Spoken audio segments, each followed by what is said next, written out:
അതായത് 2023 ഒക്ടോബറിൽ തുടങ്ങിയിട്ട് ഈ സീസ് ഫയർ വരുന്നത് 2025 ജനുവരി 19-നാണ്. അതായത് അത്രയും കാലം നീണ്ടു നിന്ന ഒരു നരമേധത്തിനൊടുവിലാണ് ഒരു സീസ് ഫയർ വരുന്നത്. ആ സീസ് ഫയറിലേക്ക് എത്തിക്കുന്നതിന് ഇപ്പം ഒരു പരിധി വരെ ഫലസ്തീൻ ജനതയുടെ പക്ഷത്ത് നിന്നുകൊണ്ട് സംസാരിച്ച ചില രാജ്യങ്ങളെങ്കിലും, ഇപ്പോൾ ഖത്തർ ഒരു ഉദാഹരണം. ഖത്തർ അമേരിക്കൻ താല്പര്യങ്ങൾ സംരക്ഷിക്കുന്നുണ്ടെങ്കിൽ പോലും, അല്ലെങ്കിൽ അവരുടെ അലയാണ് എന്ന് വേണമെങ്കിൽ പറയാം, എങ്കിൽ പോലും ഫലസ്തീൻ്റെ കാര്യം കൂടെ സംസാരിച്ചിട്ടാണല്ലോ അവർ നിൽക്കുന്നത്. അപ്പോൾ ഇങ്ങനെ ഫലസ്തീൻ കോസിനോട് ചേർന്ന് നിൽക്കുന്ന ചില രാജ്യങ്ങളുടെ താല്പര്യം കൂടി ഉണ്ടായിരുന്നു ഈ സീസ് ഫയർ എന്ന് പറയുന്നത്.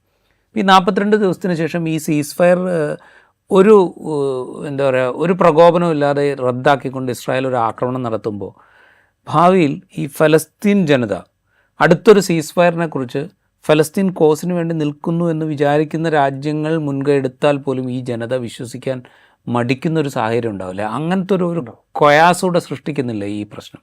അത് ഈ പുണ്യപ്രിയദാസ് ഗുപ്ത ഒരു പുസ്തകം എഴുതിയിരുന്നു, അത് ഫലസ്തീൻ സംഭവത്തെക്കുറിച്ച്. അത് 90s മറ്റാന്ന് പറയാം. അതായത് പുസ്തകത്തിൻ്റെ title cheated by the world എന്ന്. Cheated by the world.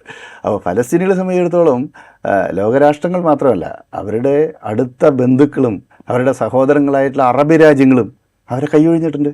അങ്ങനെ ആദ്യം കൈയൊഴിഞ്ഞ രാജ്യമാണ് Egypt. Separate peace with Israel, Camp David agreement. ആ എഗ്രിമെൻറ്റിൽ ഒപ്പിട്ടതിൻ്റെ പേരിലാണല്ലോ അൻവർ സാദത്തിന് വെടിവെച്ച് കൊല്ലുന്നത് 1979.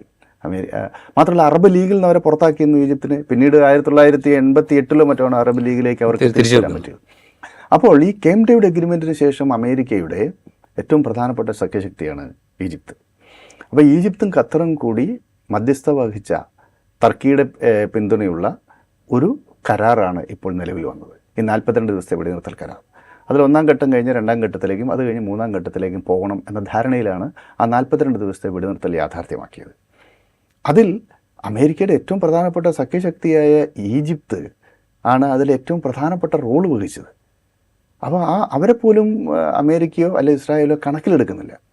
രണ്ടാമത്തെ കാര്യം, ഇങ്ങനെയൊക്കെ ആണെങ്കിലും സൗദി അറേബ്യയുടെ നിലപാട് ഇക്കാര്യത്തിൽ വളരെ പ്രസക്തമാണ്.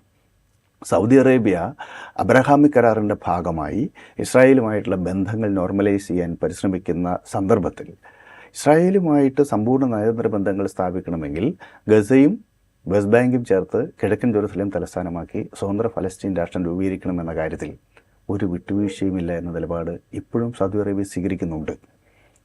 അക്കാര്യത്തിൽ സൗദി അറേബ്യയുടെ നിലപാട് വളരെ പ്രസക്തമാണ്. അപ്പോൾ ആ മേഖലയിലുള്ള രാജ്യങ്ങൾ, ഏറ്റവും ഇൻഫ്ലുവൻഷ്യൽ ആയിട്ടുള്ള രാജ്യങ്ങൾ, സൗദി അറേബ്യ അടക്കം ഖത്തർ, അതുപോലെ ഈജിപ്ത്, ഈ രാജ്യങ്ങളൊക്കെ ഫലസ്തീനികളെ പിന്തുണയ്ക്കുന്നുണ്ട്, അവർക്ക് പരിമിതികളുണ്ടെങ്കിൽ കൂടി. അപ്പോൾ ഈ രാജ്യങ്ങളെല്ലാം തന്നെ അമേരിക്കയുടെ വളരെ അടുത്ത സഖ്യശക്തികളുമാണ്.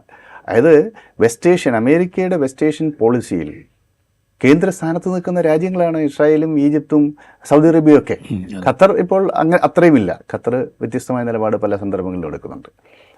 അപ്പം ഈ രാജ്യങ്ങളുടെ താല്പര്യങ്ങൾ കൂടി പരിഗണിക്കേണ്ട വരും അമേരിക്കയ്ക്ക്.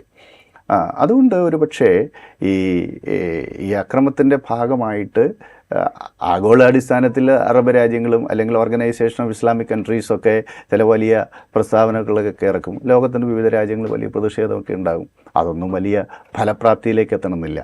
പക്ഷേ അമേരിക്കയുടെയും ഇസ്രായേലിൻ്റെയും കൂടി വളരെ അടുത്ത ബന്ധം പുലർത്തുന്ന ഈ അറബ് രാജ്യങ്ങൾ നടത്തുന്ന ഡിപ്ലോമാറ്റിക് ആയിട്ടുള്ള നയതന്ത്ര ഇടപെടലുകൾക്ക് ഒരു വലിയ സാധ്യതയുണ്ട്.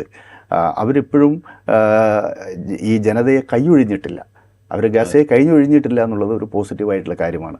അവരെ പൂർണ്ണമായി കൈയൊഴിച്ചുകൊണ്ട് അമേരിക്കയ്ക്കോ ഇസ്രായേലിനോ ഒരു പശ്ചിമേഷ്യൻ നയം നടപ്പിലാക്കാനും സാധിക്കില്ല. അതൊരു പ്രധാനപ്പെട്ട കാര്യമാണ്. അതോടൊപ്പമാണ് ഈ ജനതയുടെ അതിശക്തമായ പ്രതിരോധം. അത് പ്രതിരോധത്തിൻ്റെ